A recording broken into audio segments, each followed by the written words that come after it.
नमस्कार, बहुत बहुत स्वागत है आप सभी का। आप देख रहे हैं एनएमएफ न्यूज, आपके साथ मैं हूं नम्रता चौधरी।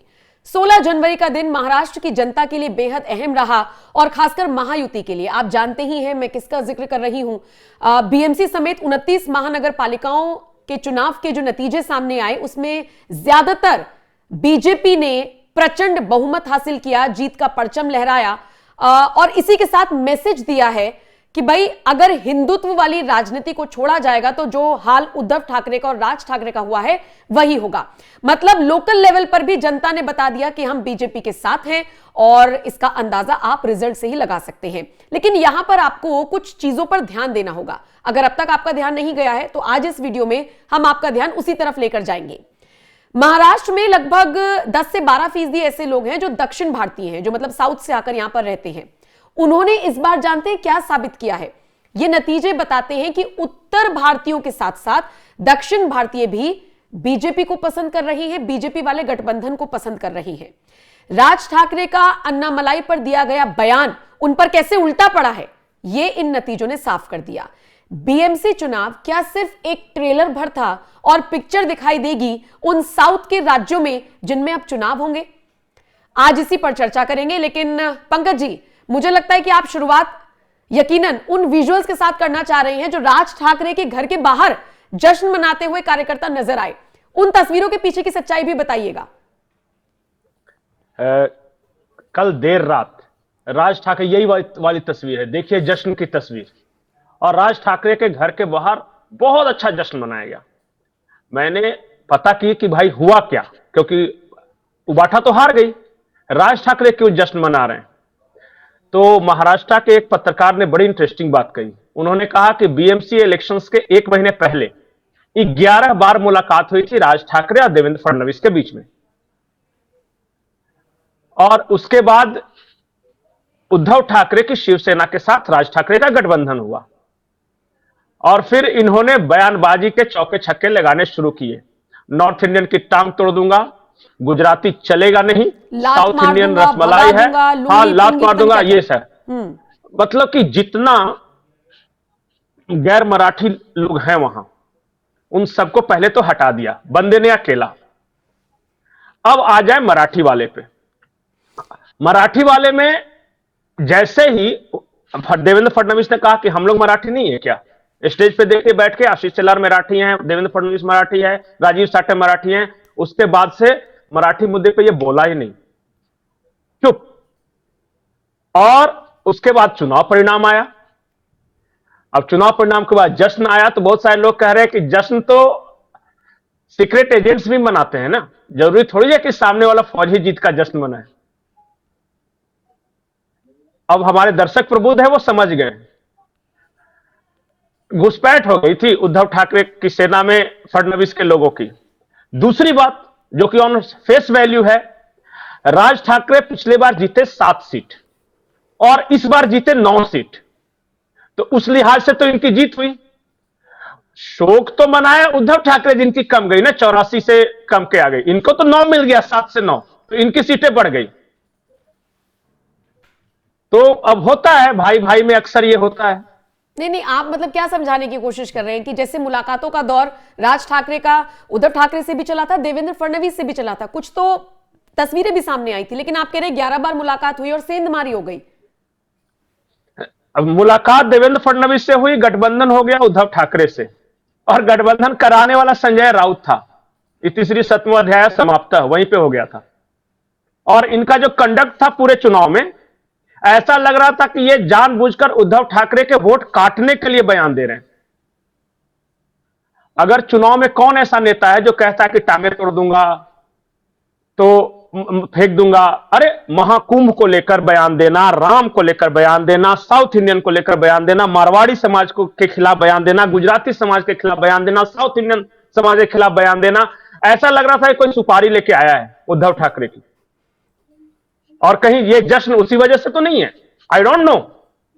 लेकिन बहुत सारे लोग कह रहे हैं कि अब कुछ दिन बाद देखिए ये 9 कॉर्पोरेटर, बेचारे का विधायक तो है नहीं, सांसद तो है, कि 9 कॉर्पोरेटर के साथ कहीं एनडीए का हिस्सा न हो जाए, क्योंकि कल के बाद से सुने हैं कि भगवा बांधना शुरू कर दिया है। अच्छा, हाँ, अब उद्धव समझेंगे क्या करना है उनको। लेकिन लेकिन पंकज जी, अब उद्धव के हाथ में क्या है क्या नहीं है वो तो हम सब देख रहे हैं। बची कुची जो थोड़ी बहुत सत्ता थी वो भी चली गई। अगर हम दक्षिण भारतीयों का जिक्र करें, मैं थोड़ा उस तरफ से समझना चाह रही हूं कि दक्षिण के राज्यों पर जिन जिन में चुनाव होने हैं उन पर क्या असर पड़ेगा, क्योंकि यहां से एक मैसेज तो गया ही है ना।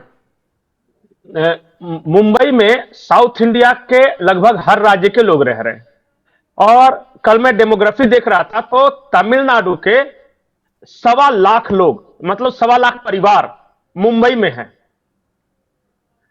और केरला के बड़ी संख्या में मलयालम है। उनका संख्या मुझे मिल नहीं सका कि केरलाइट्स कितने हैं। अब ये परिवार अपने यहां तमिलनाडु से अटैच्ड है।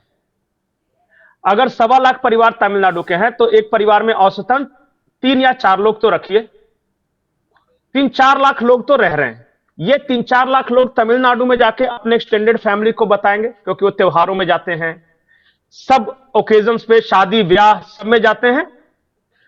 अब ये समझिए कि 3-4 लाख लोग वहां 3-4 लाख लोगों को इन्फ्लुएंस करेंगे कि देखो हमें गाली दिया, हम तो भाई बीजेपी के हैं, हम तो भाई बीजेपी को देंगे, क्योंकि बीजेपी यूनिटी की बात करती है। बीजेपी के देखिए, मोदी को देखिए, उसने सेंगोल को लोकसभा में स्थापित करवाया।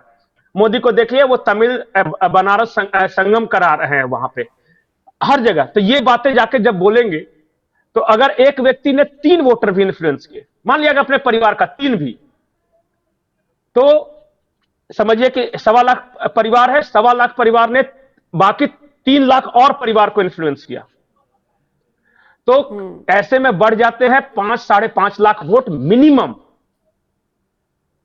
अगर किसी पॉलिटिकल पार्टी के 5-5.5 लाख वोट अचानक बढ़ गए, और इस तरह के ट्रायंगुलर मुकाबले में एक तरफ डीएमके स्टालिन है, एक तरफ ये फिल्म एक्टर वो विटेके वाला, हाँ विजय है, और तीसरी तरफ एआईएडीएमके और बीजेपी का गठबंधन है।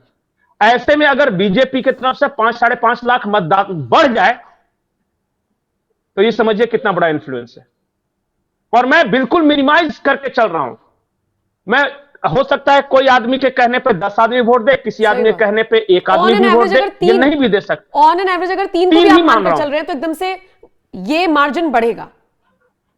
तो सोचिए कि अब इसका असर इसी से पता चल जाता है।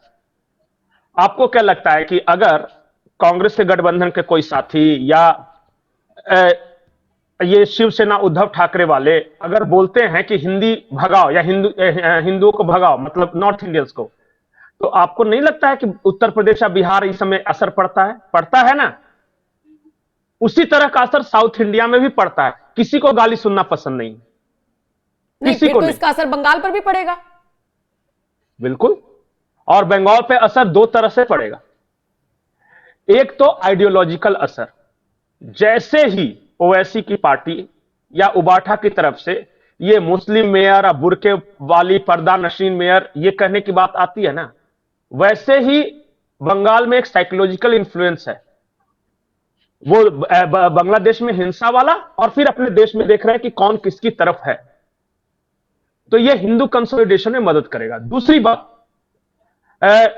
जो जिस तरीके से चुनाव लड़ा है, चाहे महाराष्ट्र के विधानसभा चुनाव लड़े गए या बिहार का चुनाव लड़ा गया, संघ और बीजेपी का समन्वय, जिस वक्त हम बात कर रहे हैं मोहन भागवत फिर से पहुंच गए हैं बंगाल 3 दिनों के प्रवास पे। पिछले 1.5 साल में उनकी ये 8वीं यात्रा है। प्रवास बोलते हैं, यात्रा बोलना गलत है, प्रवास संघ के शब्दों में प्रवास है। तो 8 प्रवास 1 साल में, मतलब लगभग हर दूसरे महीने वहां वो पहुंच जा रहे हैं मोहन भागवत, और अलग अलग जगहों पे। तो इसका मतलब 1.5 साल से कुछ तो काम हो रहा है। दूसरी बात, समन्वय, संघ और भाजपा का समन्वय, वैचारिक प्रतिबद्धता। आइडियोलॉजिकल वॉर में हमेशा बोलता हूं कि बंगाल की लड़ाई बाकी सारे विधानसभा चुनाव से इतर है। बाकी सब जगह आप पॉलिटिकल पार्टी हैं, मुद्दे हैं, डेवलपमेंट, ये सब आधार पर लड़ते हैं, लेकिन पश्चिम बंगाल में ये आइडियोलॉजिकल वॉर है, आइडियोलॉजी की लड़ाई है ये पूरी की पूरी। लेफ्ट इकोसिस्टम बनाम राइट इकोसिस्टम, पूरा देखिएगा कि सारे लेफ्टिस्ट हैं। वो जितना अरुंधति राय से लेके वो नोबेल प्राइज वाला से लेके सब बंगाल में बोलेगा, और जितने आंदोलनकारी है सब पहुंचेगा बंगाल में, और इधर से भी सब पहुंचेंगे। जितने भी आपको राष्ट्रवादी टाइप के लोग मिलेंगे, उस चाहे वकील हो, लॉयर हो, जज हो, डॉक्टर हो, इंजीनियर, सब बंगाल में मिलेंगे आपको। और हर कोई अपनी तरफ से जोर लगाएगा। और महाराष्ट्र का चुनाव या बिहार का चुनाव पड़ेगा असर। बहुत सारे लोगों ने समझ रखा है कि बंगाल एक टापू है और भारत में कहीं कुछ होता है, उस टापू पे उसका असर नहीं होता। ठीक है, बे ऑफ बंगाल के बगल में है, लेकिन बंगाल टापू नहीं है। बंगाल के लोग दिल्ली में भी रहते हैं, बंगाल के लोग बेंगलोर में भी रहते हैं, बंगाल के लोग मुंबई में भी रहते हैं। और बिहार के बाद सबसे ज्यादा माइग्रेशन बंगाल का ही है। तो ऐसा नहीं है कि अपने परिवारों से बिल्कुल ये सब संपर्क में नहीं रहते। ठीक है पंकज जी, देखने वाली बात होगी किस तरीके से असर पड़ेगा साउथ के राज्यों में भी, बंगाल में भी, असम में भी, देखने वाली बात होगी। फिलहाल शुक्रिया मेरे साथ जुड़ने के लिए। बाकी इस चर्चा को आप किस तरह से देखते हैं, कमेंट सेक्शन में अपनी राय जरूर दीजिएगा। अपडेट्स के लिए एनएमएफ न्यूज देखते रहिए। नमस्कार।